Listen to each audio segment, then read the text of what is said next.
Death Dance is actually a pretty cool new item. It gives you 10% cooldown reduction, and it heals you for 12% of all damage dealt, physical, and 33% less for multi-target. So Riven's Qs will only be healing her for 4% per Q, but all of the damage that the Q does. Her autos will obviously be healing her for 12% because it's physical. And 12% of the damage you take goes turned into a bleed that goes over 5 seconds rather than instantly. So you'll take 88% damage that you would have been taking up front, and then the remaining 12% is taken over 5 seconds. So you have a chance to heal or get a shield or do something about it. Another thing to keep in mind, from what I've heard, is that I don't know if it's a bug. It doesn't say in here, and I haven't looked into it. But from what I've heard, is that you can't die from that 12% increased damage or 12% bleed damage. The bleed can't kill you. I don't know if this is 100% accurate. You might have to look into it. Don't quote me on it. But if that's the case, if you get away with 1 HP and then you have that 12% bleed, you just kind of negate that 12% damage. Maybe that's not the case though. Maybe the bleed kills you. I don't know. Like I said, that's just something I heard. Hex Drinker now costs 300 less, so it's a lot less awkward to buy, which is nice. The combination was always really expensive. It gives you 20 less, or 20 attack damage, which is 5 less than 25 though. Gives you 5 more magic resist though, so you're usually buying it for MR anyway, so you're gonna like that. And the magic damage shield now scales with level. It's actually barely better than what it was at level 18, so it's kind of actually a lot worse throughout the game, but it's a little cheaper. But the thing is, it builds into a Maw now, which a Maw is a lot easier to build because it builds out of a Hex Drinker and a Dirk rather than a pickaxe. The Hex Drinker and the Dirk is 2 long swords and then a combination cost, so it's a lot cheaper and easier to buy. I think you're going to be seeing a lot of the arms dealer builds in a lot of matches, which is basically just going back to base and buying as many longswords as you can afford because longswords build into almost everything now. For example, a Maw right here is a 3 longsword build path. Lot of items are being seen as a 3 to 4 longsword build path. Brutalizer builds out of 4 longswords in the end as well. Or sorry, not Brutalizer, RIP. Ghostblade builds out of 4 longswords. So if you go Maw Ghostblade, that's 7 longswords that you've had to go through so far. Just a lot.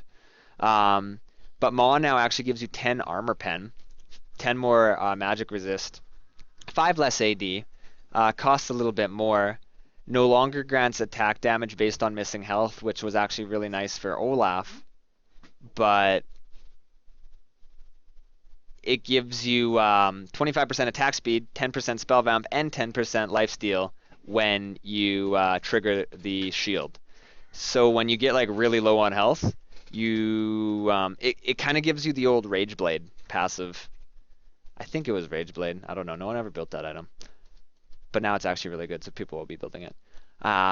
So it actually makes you really, really hard. It kind of makes you feel like Olaf when you get really low because you gain more attack speed for getting low, and then you gain your lifesteal and spell vamp for being low. So you actually kind of get harder to kill as you get lower. So it'll actually still be really strong on Olaf. And then the shield with this one starts at 300, and rather than scaling with level, it scales +1 per bonus magic resistance. So if you have 100 or more bonus magic resistance, it'll actually be stronger than before, and anything less, that'll be less strong. But you got to keep in mind that this item, I'm assuming it scales off itself because it doesn't say otherwise. This item gives you 50 magic resist bonus, so the shield technically should be 350 plus bonus magic resist not related to this item. Frozen Mallet lost 50 health to gain 10 attack damage, which I think is a really, for anyone that's buying it that's an attack damage there, I think that's really strong. 30 AD was pretty meh, and losing 50 health for 10 attack damage, as far as the gold value of that's quite efficient. It also is 200 gold cheaper because it was just so damn expensive, and it has a lot easier of a build path. Rather than being Giant Spelt Ruby Crystal Pickaxe, it's Jerem's Fist, which is a Ruby Crystal longsword, and it's an item that's kind of stacks like a Arm Guard, where you gain bonus health per kill, per CS. So it builds out of a lot smaller components and actually damage components, so you can actually build a Frozen Mallet by going Pickaxe, Longsword, and then decide that you want to go Frozen Mallet. Here's your Ghost Blade. No longer gives 15% crit chance. It costs 500 more, but instead of giving you 30 AD, it gives you 35 additional damage for 500 gold value. And it builds out of like a really easy build path. Like a lot of build paths in this patch just feel really great. Builds out of 4 longswords at the lowest level. Um, Rage Blade is actually pretty crazy now. Melee attacks grant 2 stacks. It still stacks up to 8 times, but melee attacks grant 2 stacks. So if you're Jax, you can stack it fully in 4 attacks. It actually gives attack damage in addition to ability power, in addition to attack speed. At full stacks, you get 64% attack speed from a Rage Blade. 64% attack speed, 24 AD, and 32 AP from a Rage Blade. It's absolutely insane. And once it's fully stacked, you also get a time it hit. Well, I guess you can't call it timing because it doesn't have that passive anymore. Basically, you get a mini AoE every single time that deals 20 plus 15% of your bonus attack damage and 7.5% of your ability power to your target and nearby units. So it helps you wave push a lane really hard, but also gives you more damage to your single target. It is absolutely insanity from what I've seen. It's crazy. And it synergizes really well with the next item on the list, which is the Gunblade, which no longer has lifesteal. It no longer has spell vamp.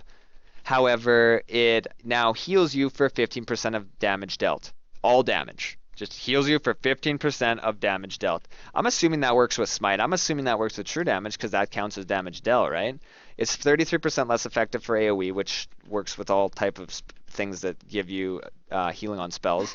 No longer reduces the cooldown of the active by 3 seconds per basic attack or spell, but its active cooldown is 30 seconds instead of 60. But it heals you for 15% of all damage dealt. You're doing a hell of a lot of damage with a Rage Blade. And now you're healing for a hell of a lot of damage. It's just crazy from what I've seen you able to do. Like, oh, it's ridiculous. And then you can add in, like, if you have a Maw with all of this, you get really low on health. You proc the Maw Shield, proc the extra attack speed and everything, so you're doing more damage. You got the lifesteal and attack spell vamp from the Maw, plus the healing of all damage from this. And you can just fully heal really, really quickly on certain champions if you're allowed to keep attacking. It actually makes it able to just keep building offensive items to be really sustaining and defensive on certain champions, like Jax, for example.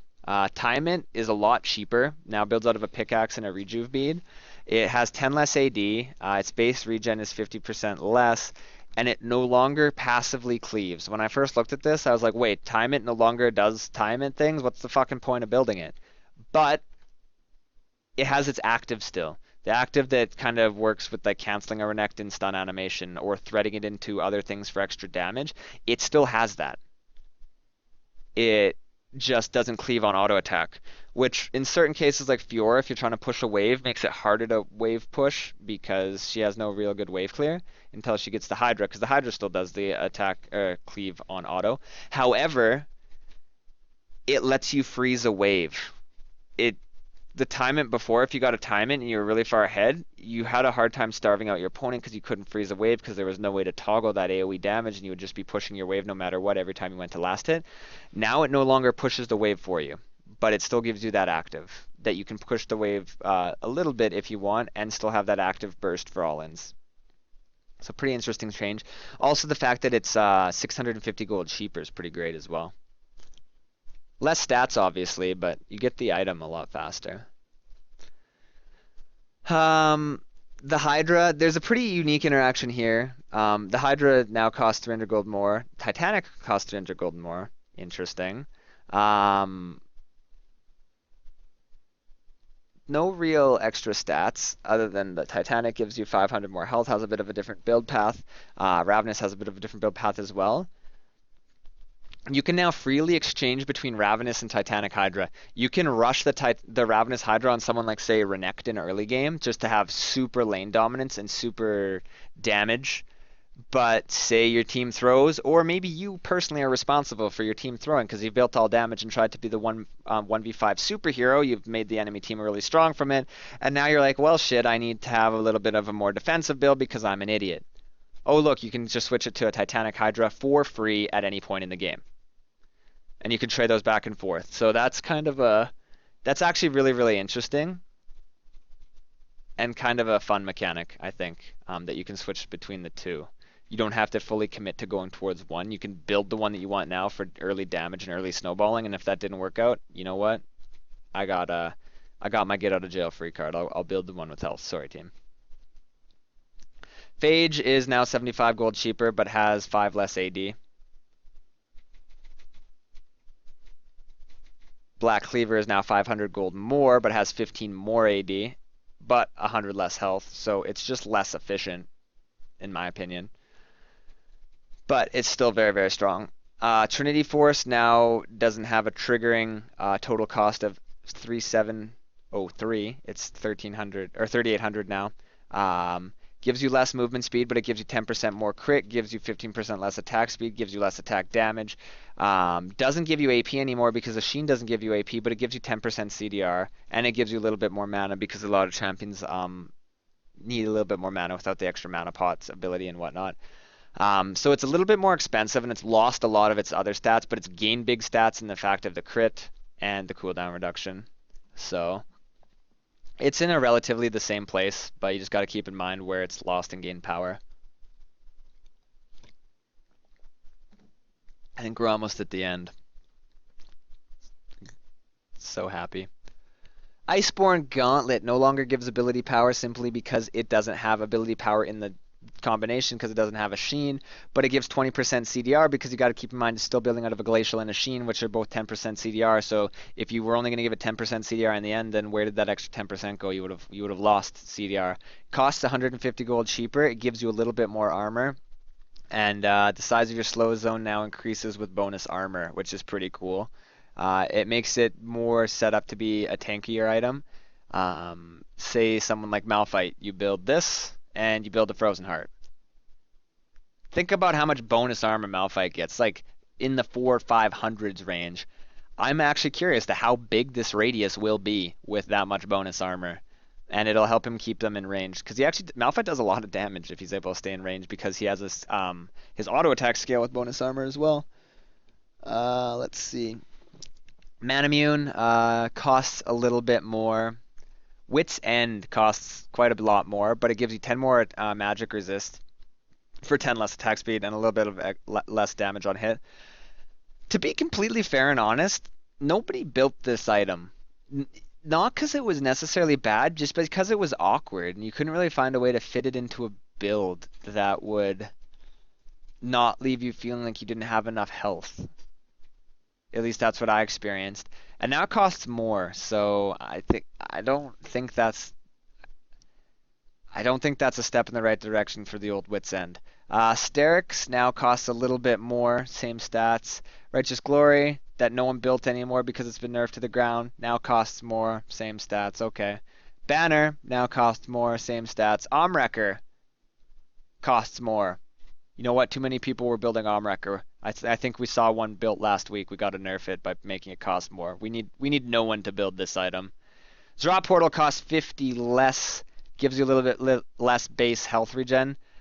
On certain champions, as I was getting into a little while back, I think this could be sleeper OP, and there's a lot of fun stuff you can do, like baiting them into a portal, or baiting them into a bush with a drop portal in it, and then just beating the shit out of them with like a Scion or a Tom Kench where they're not able to get away from you. Just memeing them with the Zra portal in the bush. I actually got away with doing that a few games. It was really fun when it actually worked. Component items, Fairy Charms a lot less money. Rejuve Beads a lot less money. Forbidden Idol is 50 gold less, so that's 10% CDR and mana regen for 550 gold. That's not that bad. Sapphire Crystal here is actually really, really strong now. 350 gold rather than 400. And it gives you 50 more mana as well. So you can think of this as the successor to the mana pot. It's basically 2.5 mana pots because that's 250 mana. And it's cheaper. And it still builds in this great things like Sheen, which is now a lot cheaper as well. Sheen is 200 gold cheaper, which pretty ridiculous. But it gives you 10% CDR, no ability power, but it still gives you that extra damage on hit, and it does give you the extra AP as well. Tier is a little bit more. Longsword is 10 gold less. Having like these lower starting items, multiples of 50s is kind of nice because then it lets you get potions and whatnot very smoothly with them. Brawler's Glove is just up 2% crit. Like I was saying earlier, all crits pretty much a multiple of 10 unless it's in your runes.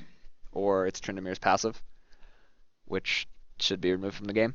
Dagger is 12% attack speed. I don't know why they're making it not a multiple of 5 when they're trying to make everything so fluent and even, but it's 150 gold less money for 3 less attack speed. Okay, that's completely worth it. You can just buy a dagger. Like whenever you go back to base, you're like, what am I gonna buy? I don't know. Let's buy a dagger. Is it gonna build it in anything? I don't know, man. It's a dagger. It's cheap as shit. So the value on attack speed has actually gone down quite a lot.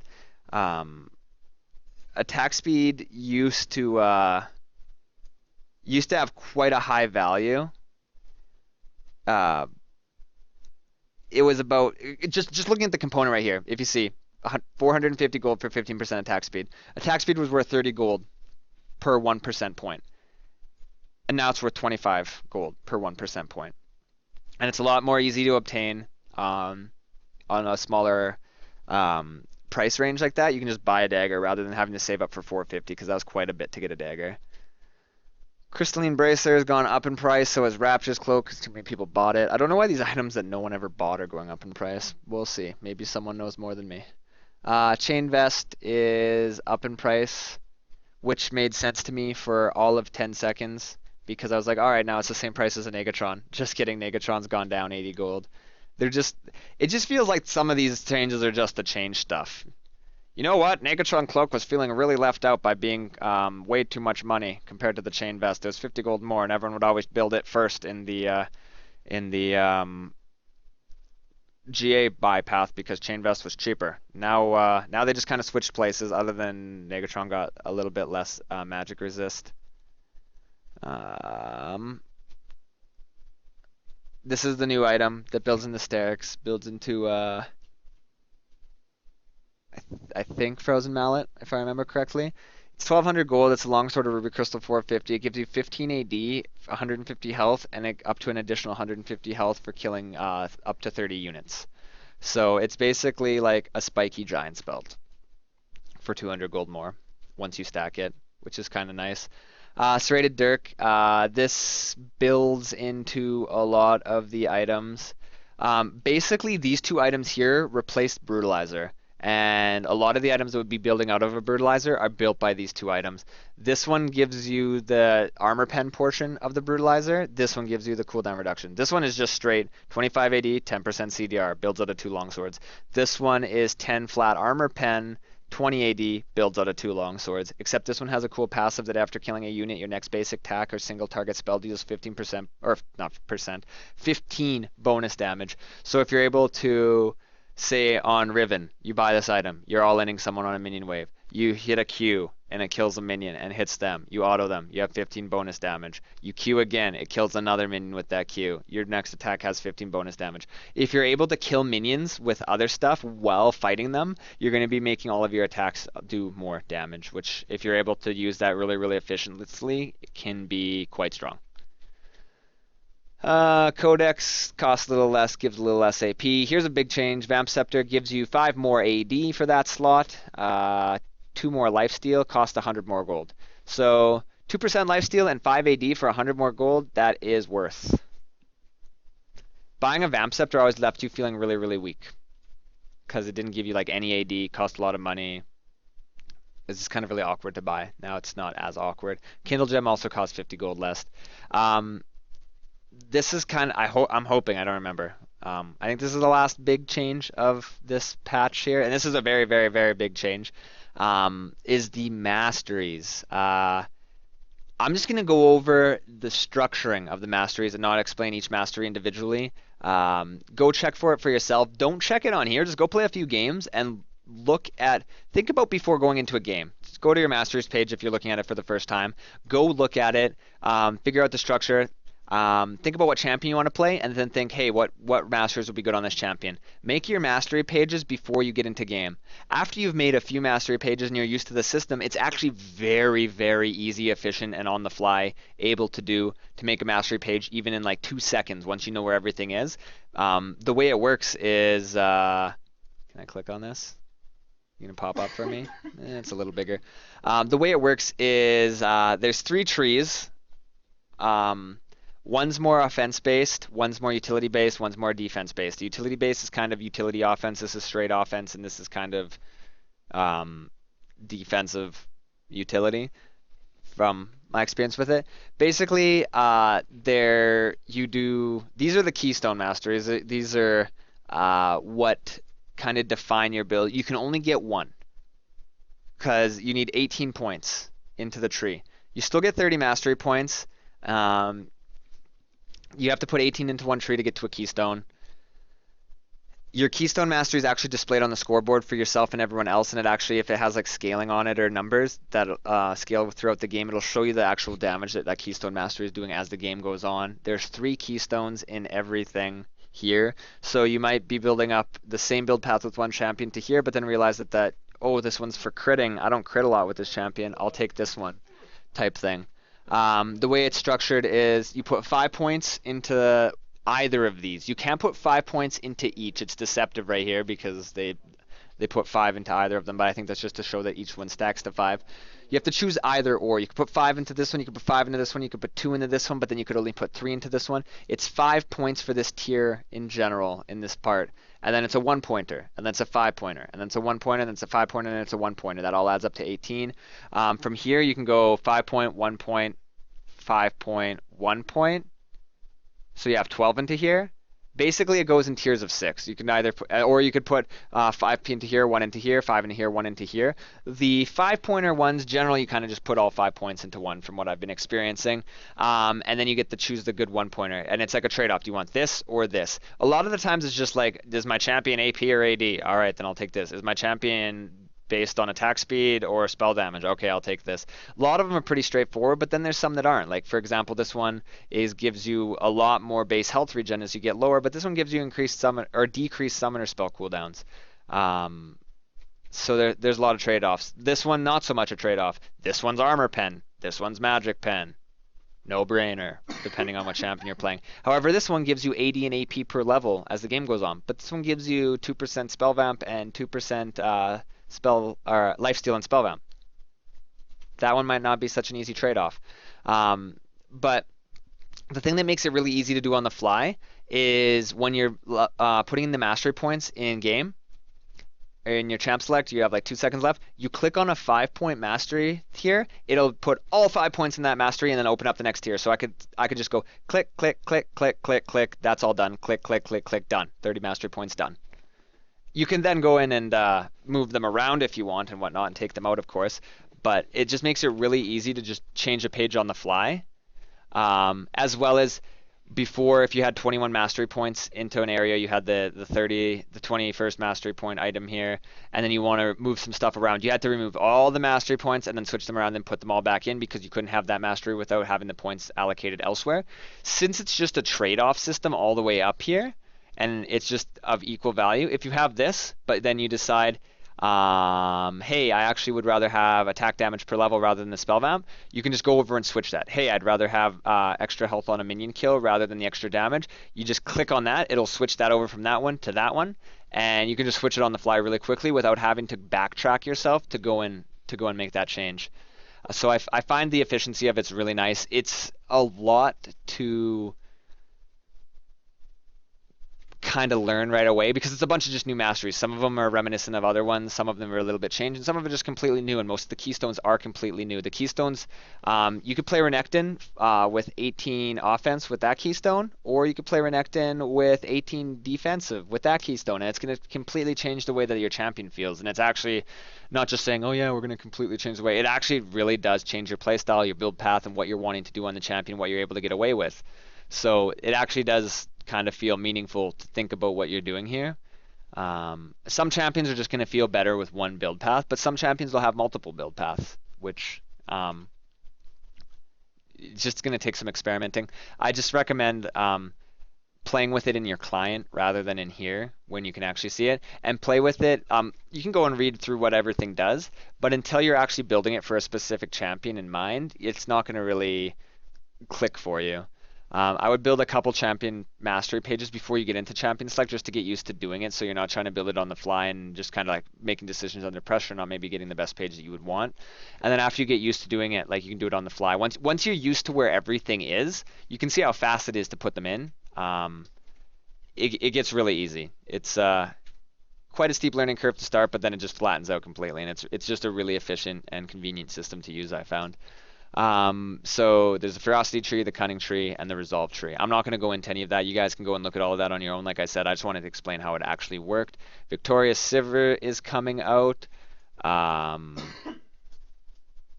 some server-side game settings. Once features activating the systems will automatically record your computer settings. In the next match you play from then on, your account will switch to server-side game settings. Just a bunch of other stuff not completely related to gameplay. Couple bug fixes over here as well. And we're done. How ironic is it that the longest patch of the League of Legends history only has one skin attached to it, when the shortest patches usually have like 900 skins and 10 chromas attached to it. Holy moly. I don't even know what to do with myself. I'm going to put this video into parts because I'm not going to put up a 2-hour and 20-minute video. So I'll probably put it into like 30-minute parts or something. It's going to be done in 5 parts. If anyone actually watched from the very beginning of this to the very end of it in all of the parts without skipping anything at all, you're my hero. I wouldn't even watch all of this. I'm surprised I went through it. I skipped a lot of stuff as well. You gotta keep that in mind. I didn't go as in depth on stuff as I could have. I skipped a lot of like numbers and stuff that there wasn't any point of going over. As I said a couple times throughout this video, keep this patch note open in the background, whether it's on a second monitor, whether it's behind your league screen. And if there's something that you don't quite get or there's something that doesn't make sense to you, just refer to it. Because there's a lot of changes that you're not going to be expected to just, oh yeah, Blitzcrank gained 50 mana. Okay, yeah, that makes sense now. Stuff like that, like the AD scalings or subtle changes like that.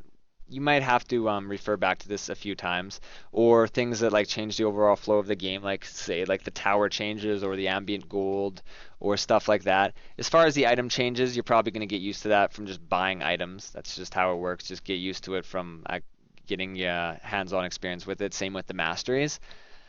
But yeah, I've played on the patch I think 2 streams now, and I'm a lot more comfortable with it than I was before. It was a lot of changes to start off not really knowing what I wanted to build. So I didn't really know what to buy to start with, and not really knowing what built into the next thing. So, for example, I was like playing AD Renekton, and I was like, oh god, what do I build? A really safe bet on a lot of fighters or bruisers top lane is something you're going to buy is either going to need a longsword or a ruby crystal. Probably a longsword. There's longswords built into everything. Like the arms dealer builds, like when you see a Riven go back to base and you're like, what did she buy? Oh, she bought 5 longswords. That's kind of going to be a pretty popular build because it's pretty efficient. You just build those longswords and you can kind of decide what you want to build into depending on how the lane unfolds. But you still have all of that damage for the time being. Longswords, you need a bunch of them to build into a Hydra. I need a bunch of them to build into a Cleaver, a bunch of them to build into like every item that builds out of attack damage pretty much builds out of longswords and at least a few of them. So I guess that's my advice for building AD champions. But other than that, just go and experiment for yourself, test things, see what works for you, see what doesn't. A lot of these changes here, this patch, I'm not gonna lie, it felt rushed. It felt forcefully shipped. There's a lot of bugs that I've been experiencing, as I kind of mentioned at the beginning, and a lot of bugs that other people have been experiencing that I haven't. A lot of things that don't feel to be flowing too fluently, a lot of things that feel clunky, but none of that really matters because that's the best way to, when there's this many changes, testing it only on the PBE is going to be kind of hard. Right now, testing it on the live servers have basically turned into PBE for right now. Like so many changes, so many things might not be working completely as intended, and a lot of this stuff is going to be changed. This is going to be tweaked and toggled a lot as the next couple patches and the next couple weeks and months go on to get it ready for the next season.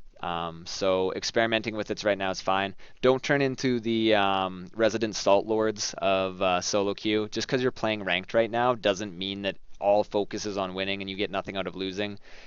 Winning and losing shouldn't matter in the slightest to you. The only reason I'm recommending to play ranked with it is so that you're playing with players around your own skill level, so that you're knowing if something's working just because it's actually working because you like your build or whatnot. And it's not because the opponent that you're playing against just learned how to play League of Legends and just learned how to use a computer last week.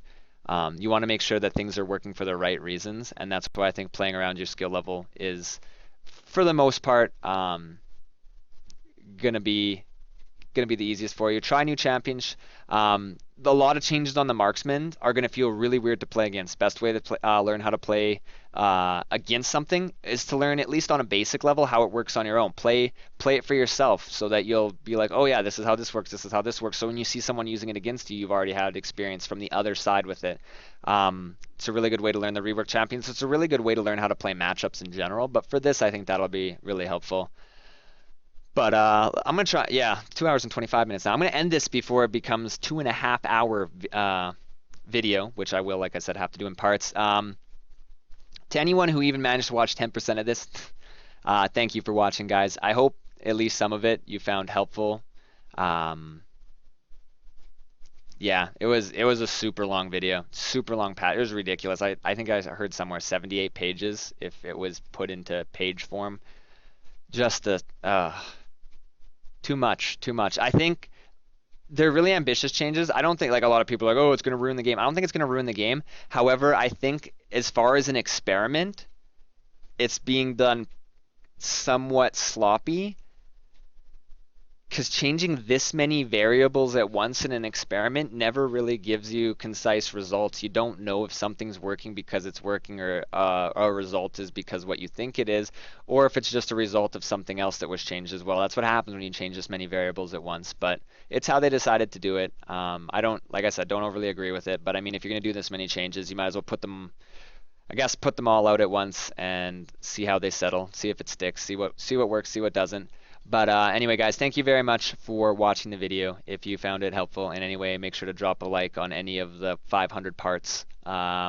Make sure to sub to the channel. Go check out the other videos as well. It's quite a bit on the channel. I usually do full game replays and whatnot and put them on the channel here. I'll probably resume doing that in a little. I'm just going to wait till I get more used to the season changes as well before I want to put out anything that I think is worth putting out. It might be a decent build or be a decent idea rather than just putting out tests and whatnot. As far as last season full games, a lot of them not as meaningful now that a lot of stuff has changed. I'll still be putting out some of the highlight videos using older clips because I still have a ton of older clips to use for those. But for the most part, from here on out, other than highlight reel stuff, I'm going to try and do most of the stuff with the new patch since it is the most relevant here. So be sure to look out for content like that in the future. And I'm still streaming every day. All my social media as well as my stream link is in the description below if you want to check that out. Drop a follow on Twitch because that's where I do the majority of my playing, my commentary and whatnot. The YouTube channel just came secondary to the Twitch and is growing from there. So go check out there. It shows you all my past broadcasts as well. If I stream at a time that's not very good for you, you can just watch full streams just from the past broadcasts. They're open to anyone. Not just subs or anything. So be sure to go check out that if you want more content.